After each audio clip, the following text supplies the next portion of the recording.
Hey, it is Levin, the skin I'm in. I am local troublemaker Donovan Sadiq. I'm going to throw a rock and then hide my hand. As you hear the song, it's called Hard Times by Run DMC. Those of you that are young enough or old enough to remember, that was a very influential album that came out. And it talked about some of the social ills going on in the inner city. Not just black, not just white. It was black, Latino, Puerto Rican, Mexican, Asian, whatever. We can all relate to hard times and how to get through it. So today we're going to be talking about economics in the inner city. And finally, after a nice hiatus, a nice vacation, Miss Deja has joined us, and she has a lot of insight on what's going on with economics and what's going on in our community, at least her opinion about it. Because I know I have an opinion. We will never build a Black Wall Street again or anything of that nature, in my opinion.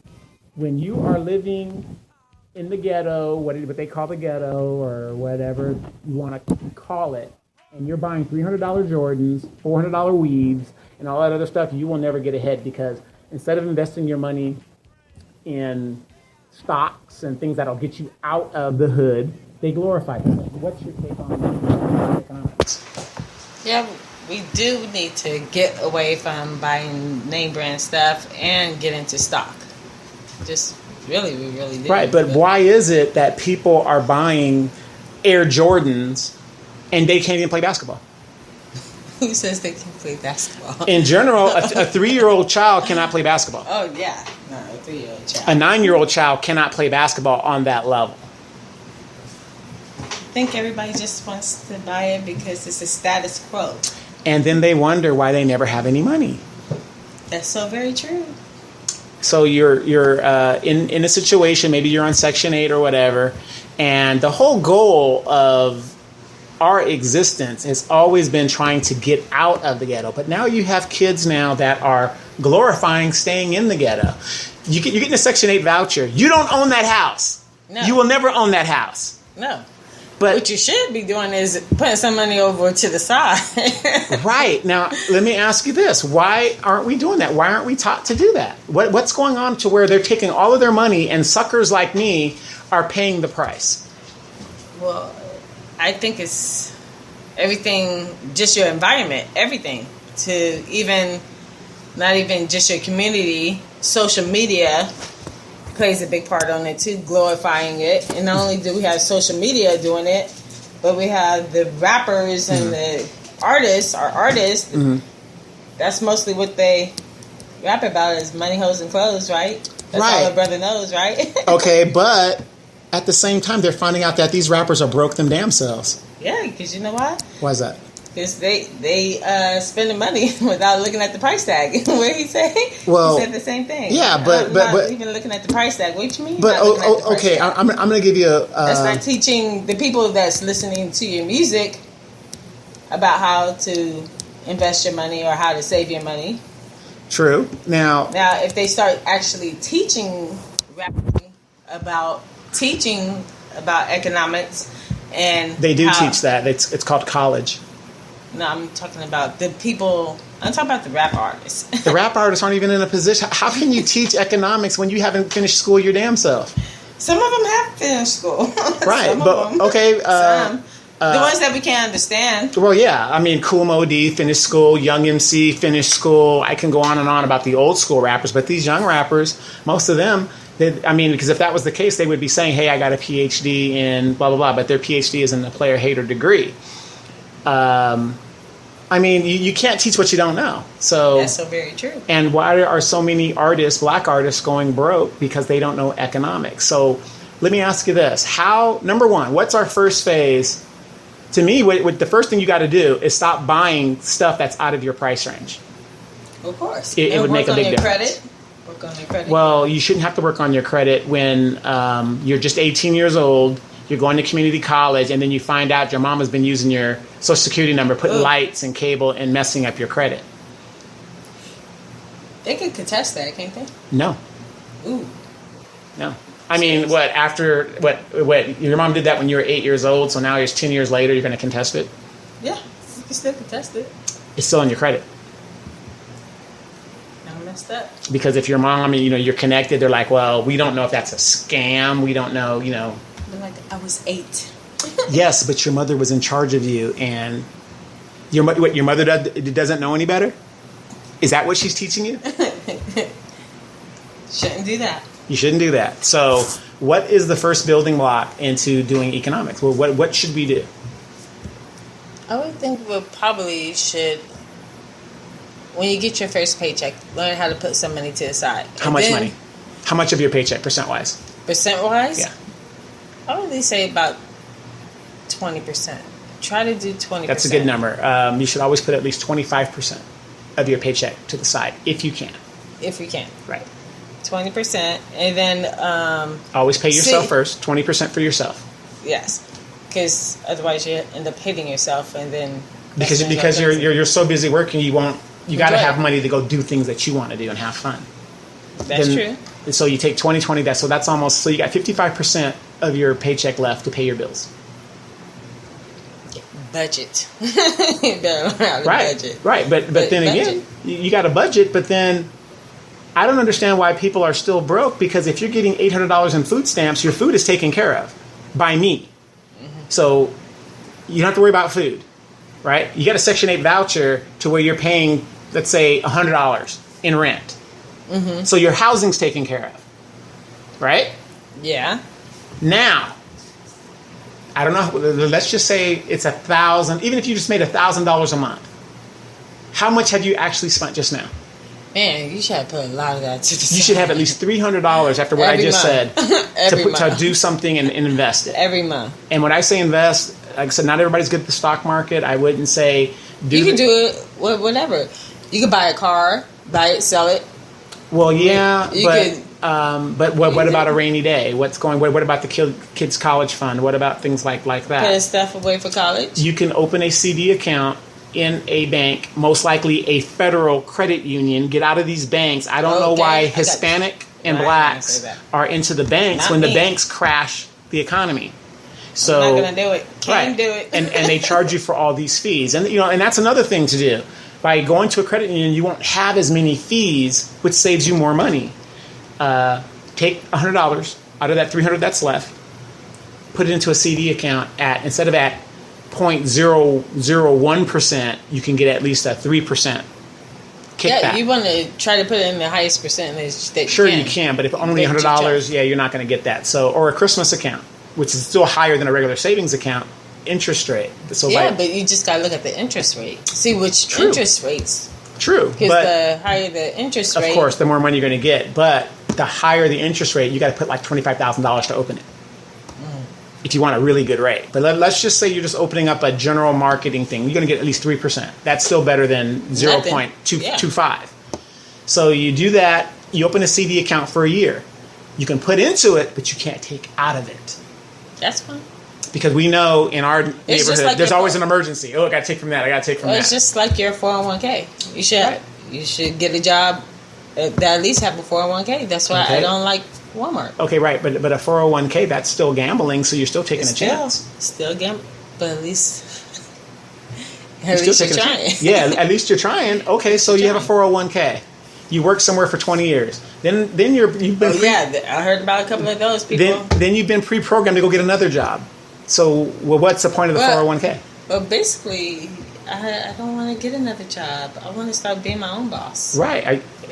And that's one thing you got to get into. But here's my thing. You got a 401k, so when do you stop doing the 401k? When do you start cashing in? Well, I wouldn't start cashing it in. You roll it over. Roll it over to what? But when do you cash in to get into that 401k? When do you get to use it? When you're 80 years old? That's what they say. Usually it's like 60, or is it 60? 65? I don't know. It depends on what you're doing with your 401k. It's like 65.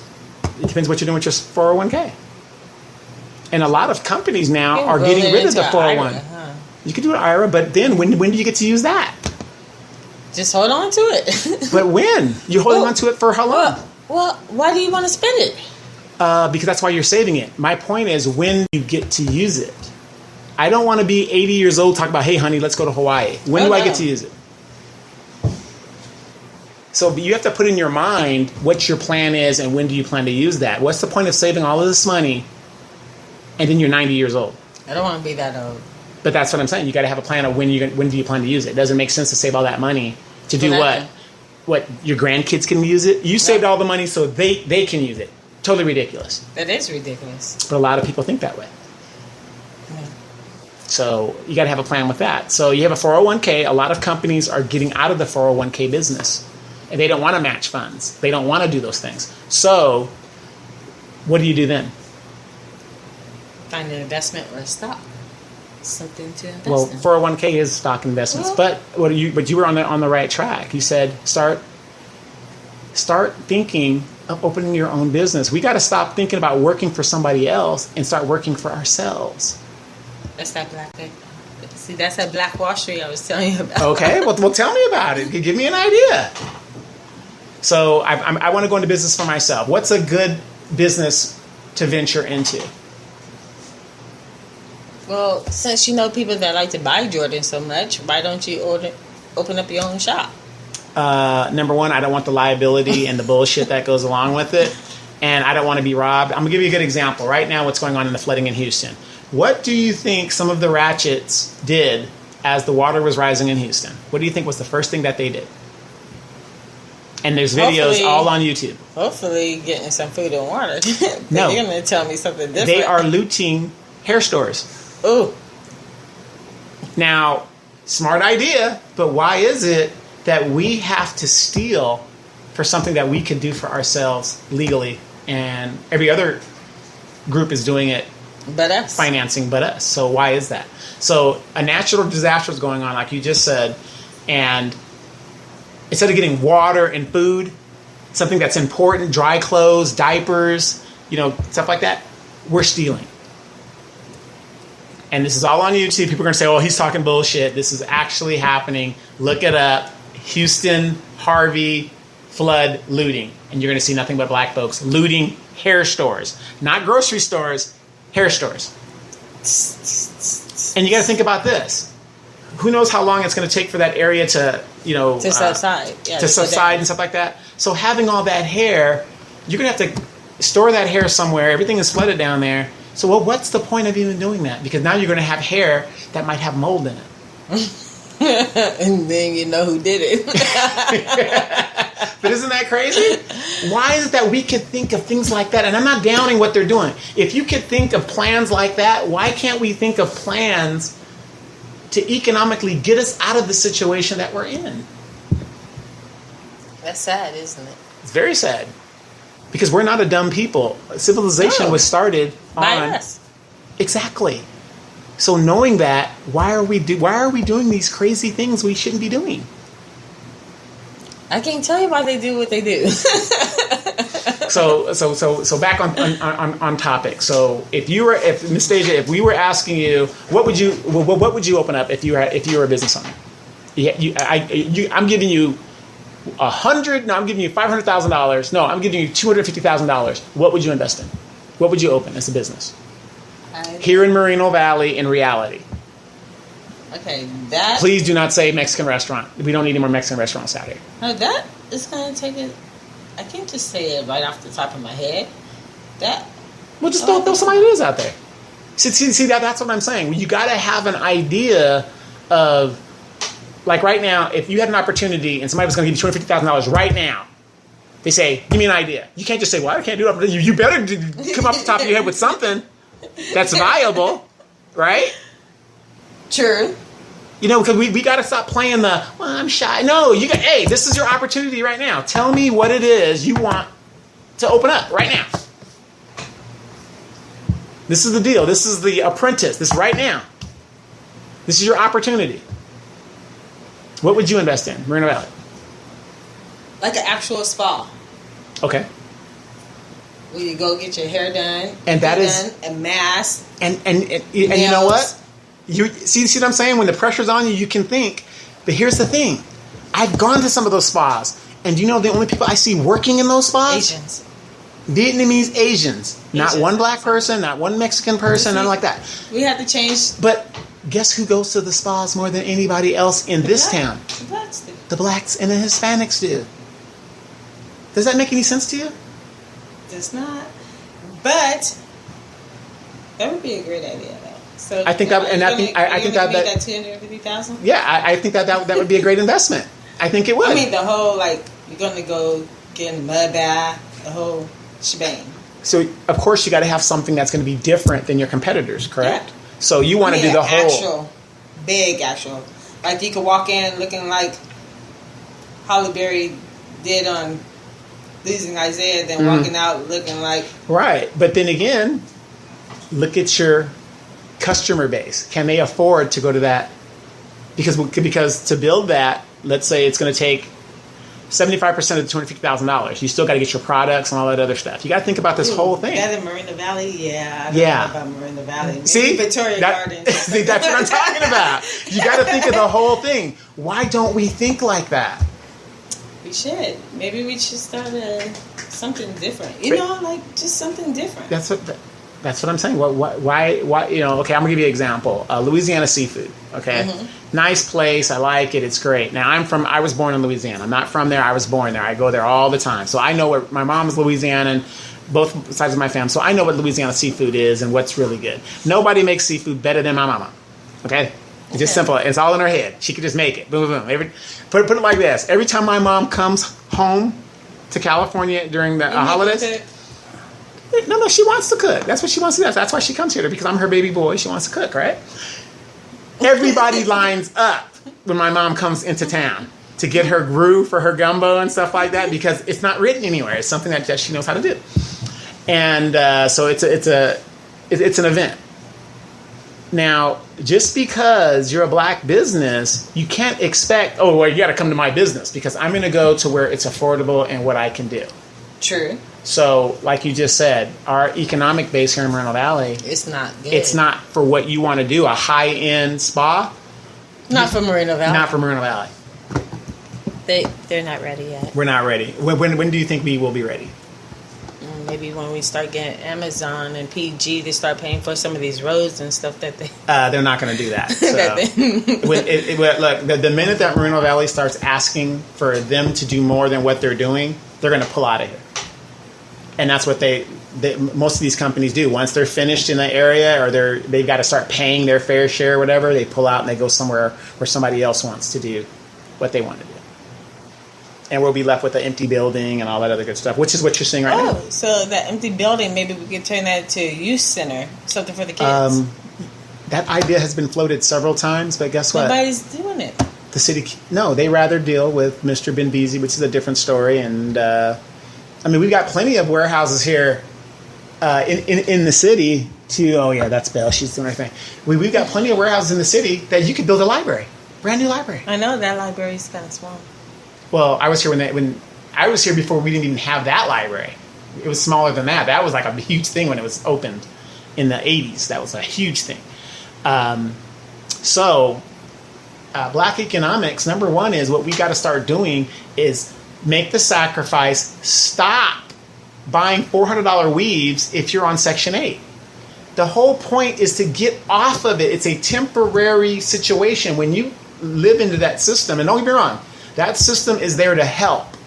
It's not supposed to be a lifestyle. And until we start getting our women especially to start thinking in a different mind frame, that thinking like your process, I bet you your children don't think about working for somebody else. And if they do, they're going to work for a high-end person who makes the most money. I hope they do.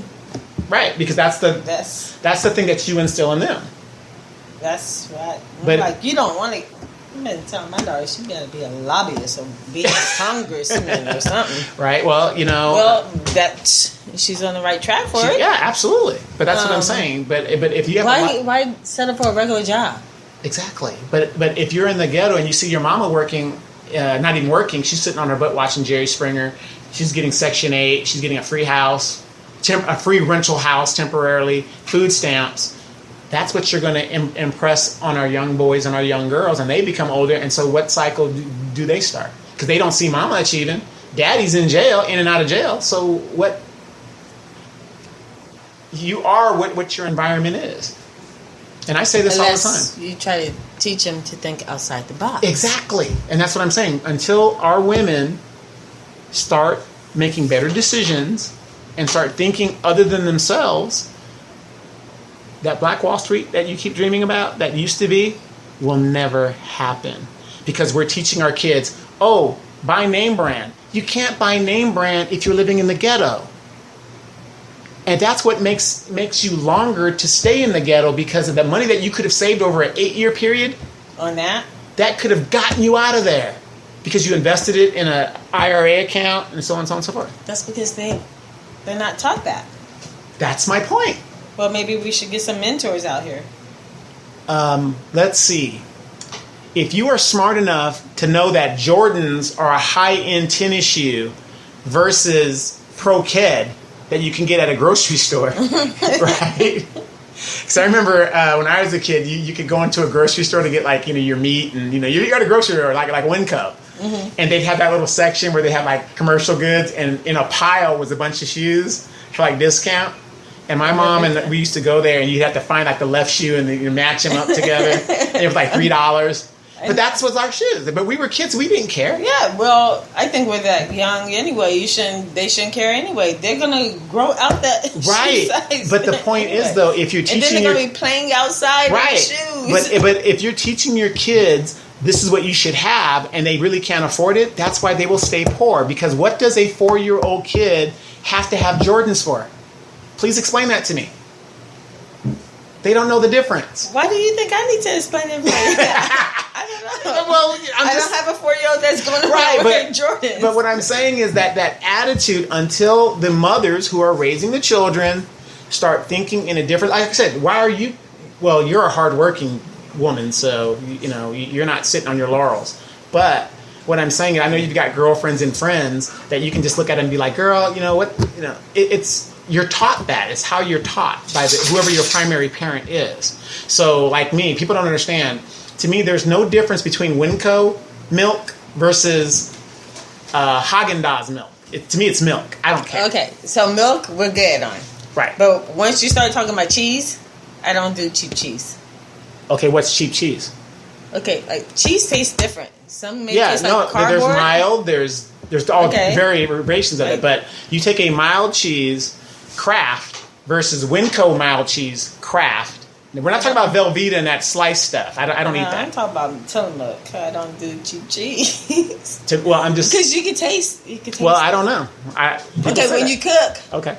Well, that's different. I can understand that for flavor wise. Yeah, I can understand that. But to me, mild cheddar versus any mild cheddar, because if you look at it by the FDA, I can't make something and then change the whole product totally from what the ingredients are. They have to be the same, or I can't market it that way. Understandable. Now, flavor-wise, how much do I put in there versus how much they put in there? It might be different. So which makes the flavor off a little bit, so I can understand that. But all in all, an egg is an egg. True. Really, I took this in college and I took it in the military. It's psychology of your mind. I went to survival school, right? Okay, a good example would be like survival school. You can eat anything off the land. Anything. I'll eat this dog if I had to. Right? But some people... Run. Right, or insects, high in protein. Insects are high in protein. I can't eat no bugs. It's your mind that's telling you that. If that's the difference between living and dying, you'll be surprised at what you will do. Oh, yes. So... When I lived in Japan, I don't know what I ate. Right, and you don't want to know. I do not want to know. But if it was good to you and it's good to your palate, you're going to ask, hey, what was that? And it's no big deal to you. You'd be like, oh, yeah, that's good. Beetle, that's really great. Grub, that's really great. Full of nice, succulent junk and gunk, right? So it's psychological. So if my mother is raising me, telling me that I should have Jordan, and that's all I've ever had, what do you think I'm going to do as I get older? You're going to do the same thing? I'm going to buy Jordans that I can't afford because I'm trying to go to college, and then I will be broke. It's a vicious cycle. And I'm not saying my mom is perfect, but what I'm saying is my mama said, no, you're going to go down here, this is what we can afford. And my mom took that money and bought us her very first home. Based off sacrifice, loans and working 2 or 3 jobs, and she did it. And it's something that's taught. And as her child, watching what my mom did, I do the exact same thing. So people look at me and they say, well, and I'm not saying I'm all that, but you look at me and they say, all my friends have these big houses, they're upside down. They're all in financial dire straits. Oh, I got to have a Mercedes. Well, You're in debt though. yeah, they're in In debt. debt. And they're stressed out. Okay, a Mercedes and a Sentra, big significant difference in money that you're going to do. You don't live in your car. No. But I gotta have a Mercedes. Status. No. If you want to live nice, you go on my refrigerator right now. It's gonna be very rare. You're gonna see name brand stuff in my refrigerator, other than fruit. Fruit has a name brand. Well, apple, orange, whatever. I mean, however you want to do it. So, but you won't see that because to me, I understand. I know what you're saying. peanut butter. To me, there's no difference between Winco peanut butter and Jiffy peanut butter. Or Skippy. Yeah, and Skippy. There's no difference. It's peanut butter. It's peanut butter. Peanut butter is peanut butter. It's peanut butter. Certain things I'm not nitpicky on. Yeah. Cheese is one of them. Right. No, but you see what I'm saying? I mean, wherever you can cut corners You because Jiffy, 6-ounce Jiffy is $4, but And Winco is like $1.24. I'm saving every which way I can save Yeah. economically. As you should. Economically, so you should. so if I'm saving, that means I can get a car later Yeah. on, or I'm saving for that apartment to get out of the bad part of Moreno Valley, which is, well, all Moreno Valley is bad, but Edgemont or whatever the deal is. But And they say, oh, you live in Edgemont or whatever, or just like how you just said, but who cares? You own your own house. exactly, It's and yours. and all the crime is happening on the east side of the city. This is the old part of the city. No Negroes want to move over here. Okay, they want to live in a nice area and tear that up. They don't want to tear up an area that's already been tore up before. Yeah, because somebody already tore it up. Yeah, it's already been tore up, and it's it's in Edgemont. I don't want to live in Edgemont. Nobody wants to live. I don't want to take my kids to Edgemont. But here's the difference between Edgemont and the other side of the city. We have the real Edgemont has small houses. Say they look like it's like Tijuana there, right? Mm-hmm. But look how big their yards are. Guys' yards are huge. Huge. I like that. Now you go on the east side, They got itty bitty yards. big old house, and it's really not big. It's upstairs, downstairs, small ass yard, And the neighbors can hear you screaming. and beating your wife or girlfriend or whatever's going Dang, on. why over you there. gotta go to that way? I'm just saying. You can't say something different. See now here I can kick the crap out of my girlfriend and nobody would hear it. So I but should be scared. no, but you know what I mean. You know what I'm saying? So it's all about your perspective. But economically, if we would stop giving our money to these corporations that depend on us, because the black community is the economic engine Yes. of this country. And we're going to take a moment of silence. Yes. To pray for your girlfriend. No, we don't need to. She's already buried in the backyard. No, It's that. nobody ever find her. But Oh, was that the voice I heard say, get out, get out? no, you see my girl, Misty and Belle. They're right over there. So, and then you see Misty in the window right there. She's the woman of the house. But that's the whole thing. I mean, it's possible if we would take our money and do the bare minimum that we need to do in regards to saving these nickels and dimes. That's just smart. And start investing in our own community. Why is it that a Vietnamese person could come to this damn country? Get along. Well, we know that. We know why that is. Yeah. But these Middle Easterners could come here. They could get one too. Well, a lot of them come here with money because they come from Yeah. Kingdom. They don't have any rights. But where do they open their business? In hoods. It's never in the white neighborhood because the white people ain't going to have that. You're not going to. It's in the hoods. It's always in the hoods because It's a that liquor is store, a gun shop, or pawn shop. or a check cashing place. Mm-hmm. Because that is guaranteed where we're in a position to where we're consumers. We don't produce anything. You won't see those Middle Easterners go into a white neighborhood and do that. They don't go down to Beverly Hills and say, I'm going to open up a liquor store down here. Ain't going to happen. They go to our neighborhood and they make money off of us. And their businesses in our neighborhood, but where do they live? Woodcrest, Riverside. Yeah, of course. And then they go and send the money back east. Back east. There it is. That is the whole point of it. But yeah, we just got to get used to generating our money back into ourselves. how do we do that when we are jealous of each other and we talk about each other and we Not dog everybody's each other? like that. No, but in the general, majority, yes. yes, they are. Sad to say. So Really, how do we really do sad. that? How do we change that narrative? Wish there was a way Cricket, that I know. cricket, I know, I'm cricket. trying to think of it. If I knew the answer, trust and believe, I'm not going to say it on the podcast. Right. I'm going to start running it out. I mean, you have situations in our community and where we have, it's like me and some of my family members. We can't even work together as family members. Yeah. Investing in let's say a business, because there's a lot of us that join the military or have good jobs, whatever. No, it's all about me. No, I don't want to do that. And it's Everybody always wants to be the star. right. And I've always said it's not good to go into business with your family and friends. That's not good. It's not good to lend money to your family and friends. But at the end of the day, my family's my family. They're supposed to be the ones that have your back. Right. And you are supposed to run to those ones first. Right. So it should make sense that you would go into business with them. Right, but here's the sad thing, and I think people get it twisted. You have a mom and a dad, and now on that level, and all these uncles and aunts. I shouldn't have to go to my brother to borrow money. The first person I should go to is my parents. Yep. And if my parents don't have it, hey, Uncle Gus, Uncle Rufus, Aunt Shaquika, whoever, Aunt Shaquika. Shaquika, whatever her name is, all these aunts, you know what I mean? And they should be helping or at least guiding me and giving me direction to what I need to do. But unfortunately, we have that generation that they were having a ball them damn selves and they have nothing going for them. Mm-hmm. And they were the first generation that started this bullshit about me. Yeah, me, putting my kids, destroying the kids' credit by putting, it is what it is. So they don't have anything. And you're like, wow. And then you see the brothers and sisters, or like I have a brother, he has, family and, he has kids and stuff, and I help him out whenever I can help him out. But the damn thing is, you can't go to him because he has his own family. Mm-hmm.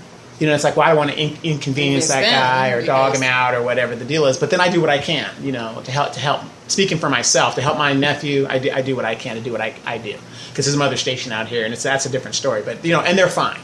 But as an uncle, because it's family, you should always want to do for your family. Of course, you should absolutely, always want to do for your family. Well, some you do and some you don't. I mean, I got some criminals in my family. You're like, no, don't come over here. But my immediate family, I like my brother. I do what I do as an uncle, and I don't have a problem with that. But you have some people, as I'm saying, until we come together as a people, Asians, they can be 15 in the house, and they working toward a goal. Yeah. Mexicans, 20, 25 in the house. I see. There was a thing on Facebook about this guy. He was talking about how he owned this house and whatnot, and this house right next to him is an old beat up. It was the same kind of house as his, but it needed work done. Mm-hmm. For years, that house sat there. Right, and they invested in it. No. Okay. So it's a black guy on there, and he's he's talking, and then he sees his neighbor. Mm-hmm. His neighbor is like coming over. He says, "Oh, I just bought this house." Mm-hmm. "Oh, you just bought this house?" "Yeah, I just bought this house, and some of my friends and my family are going to come by and help me fix it up." Mm-hmm. So no sooner than he said that, there was about all his friends and family came by on a weekend. Just coming by, and all got there at the same time. Right, pitched in, did the work. They turned that house upside down and renovated because they have an electrician, they have a plumber, in the family, everything. The house looked immaculate. Right. Now let me ask you and this. This is within 24 hours. He could not believe that was the same house. Now let me ask you this. In our dad's generation, you had guys in the neighborhood that was electricians, plumbers, handymen, all that. Mm-hmm. We don't have that now. Why is that? I don't know if they pass it down to their kids. Well, when you got women who are, I'm going to be head of household, and I'm not, here's another thing I want to say. I got a lot of feedback that said, oh, you're always hard on the women, you're always doing this. The women are the first teachers of the children. Now, I can't speak for the decisions these women make and the men that they choose to have children with. That's their situation. But the fact of the matter is, women are raising our children nowadays because they bought into that bullshit. I'm an independent black woman, but yet you're on Section 8, this, that, which is fine if you want to believe that, but that's not true. So when you got women, you gotta give the government their hand in that though too. Of course, no, without a doubt, without a doubt. But at the end of the day, the government can't make you take their money. No, they can't.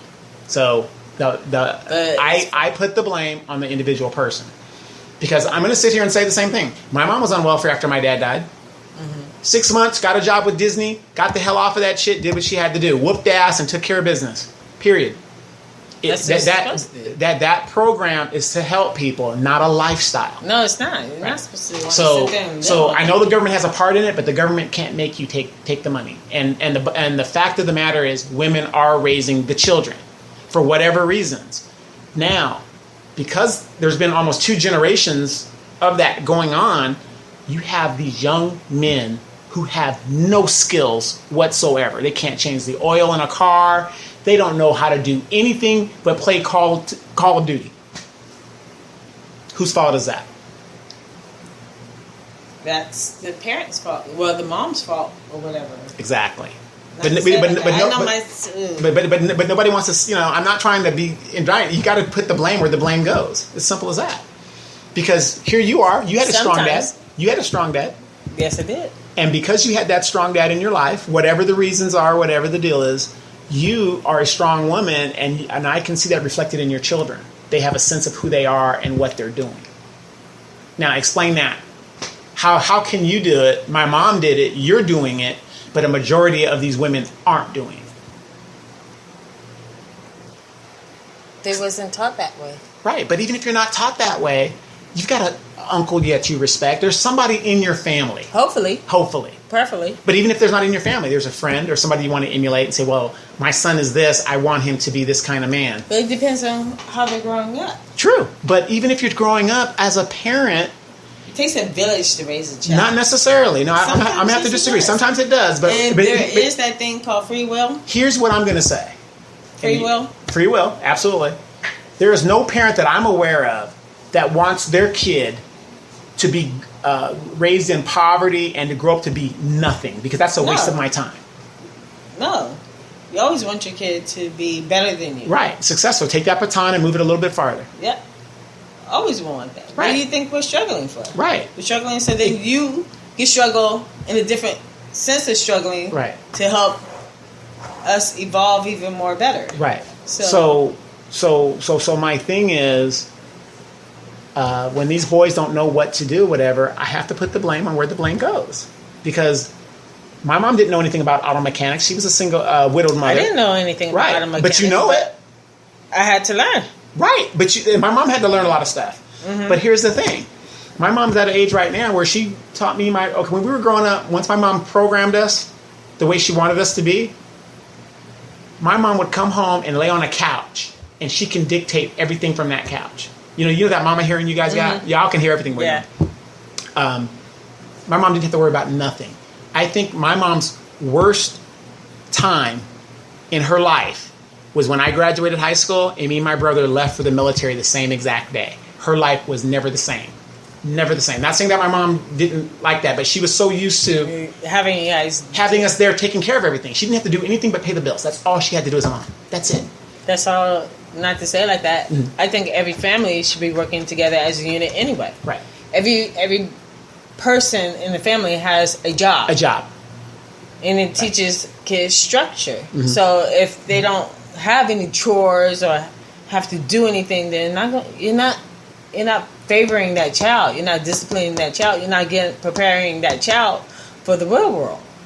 And that's what's happening. When they go out there, what do you think is going to happen? They're going to steal and do what their environment is. You think somebody's just going, oh, you know what? You're so swell, you know. Let you can come and have this job. Please take it. Yeah, no. Take the job. No, because if you're not prepared, they're not prepared for it. Now, if I'm a white kid and let's say I just graduated high school, hey, Uncle Mike, do you have a job over there? Yes, I do. Yeah, if it was me and as a regular black person, well, you could start out as a janitor. But I have a bachelor's degree, but you can start out as a janitor. I'm a white kid. Uncle Mike, he owns a corporation. Well, can I start you at an associate vice president? Oh, yeah, I'll take that job. No experience whatsoever, but I'm an associate vice president because of my association. That's why I say sometimes it's not all about what you know. Sometimes it's about who you know. A lot of it nowadays is who you know. Yes, you have to learn how to network. And the thing is, you can't know anybody if your whole mentality is my hood. I'm a twerk. You got to get out of that I understand, being proud of who you are and being proud in our community. The reality is we're going to the white man for a job. It's as simple as that. There are not a lot of, name me one black corporation in the United States. There are a few, but name me one that you know off the top of your head. That's what I thought. Yeah. I was thirsty. I was drinking some water, everybody, just to let you know. Right. But see, that's what I'm saying. All we have is sports and entertainment. That's all we have. Oh, Bill Cosby. Oh, this person. Those are entertainers. They're not leaders. And then the leaders we do have, Jesse Jackson, cheating on his wife, having babies out. And then his son and the son and the wife get indicted for whatever. Al Sharpton taking money. I mean, Maxine Waters. They're not. Just jokes. They are. Jokes. Compared to what? And they're preying on us. Yes. Prosperity preachers. Joel Osteen. Did you hear about Joel Osteen? Man, we're not even going to get on that. Wait, let me ask you this. What is your opinion on what Mr. Osteen did? He said, my church was open the whole time. Well, like I read my Bible and whatnot, and I see how religion sometimes gets in the way of your personal relationship. Mm-hmm. It could turn you from a good Samaritan to a Pharisees. Okay. Meaning that they always think they got to do it this way or that person is unholy.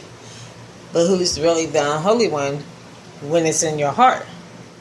This man had a $10 million mansion. He didn't take in one person to his mansion. Let's forget the stadium. He had a $10 million house. Yeah. That could probably house a couple thousand people. Well. And you're a preacher, but he's a prosperity. I tell people there's a difference. He's a prosperity preacher. Yeah. Well, maybe this came to pass, so then everybody could open up their eyes, pull that cloth over their eyes. I think it did, because not only is he a prosperity preacher, he gets tax breaks off of us. So that money he gets to keep with no taxing. That's why I think churches need to be taxed. Because here's a situation where you're getting tax breaks and people need help. Churches and stuff like that do have churches should have things that the members of their service, the community, they should be doing stuff for the members, and they also should be showing people. It says to show people how you get people to go to that church is like you walk. You walk the walk, which means that say if a church say you have a church. That church should be like with the tithes and whatever. Sure. They should be buying stuff for the members of the church. Like, say if they lose their job or something like that, help them out. They should have funds for that. Because you tied into the church. You tied into the church.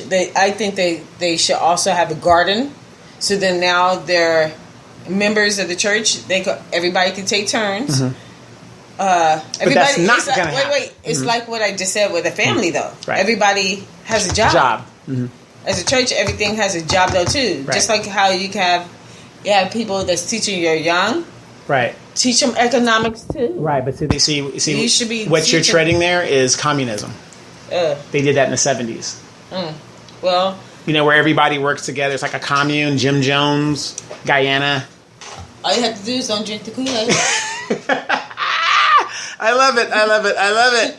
We are going to talk about... We're going to pay some bills real quick, and we're going to go into that in the second hour. Miss Deja, Donovan Sadiq, we are talking about black economics. As a matter of fact, in the second hour, we're going to get into that, and we're going to continue that talk. But Miss Deja, if you are around or you're not around, we're going to take a lot of stuff that you say. Now, when are you going to come back on the show? I know you're busy. Soon and very soon. I know you're busy. I don't want to tell everybody my schedule. Yeah. You don't want to do that, but I don't want to get no stalkers to my job. Yeah, she's got a lot of stalkers. Like I mean, like stalkers, like boo, throwing food at me or anything like that. Right. No, but we sure miss you on the show, the video show, and everything like that. So we're doing the best to hold it down. But we want you to invite people and listen and.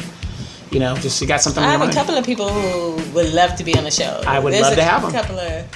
I want to have a guy versus girls. Oh, I can't wait to that. Absolutely. Since I have some strong mind male friends too. Okay, we're gonna bring him So- on. We're gonna bring him on. Yes. Okay, we'll talk about that in the second hour, you guys. We'll talk to you guys in a sec.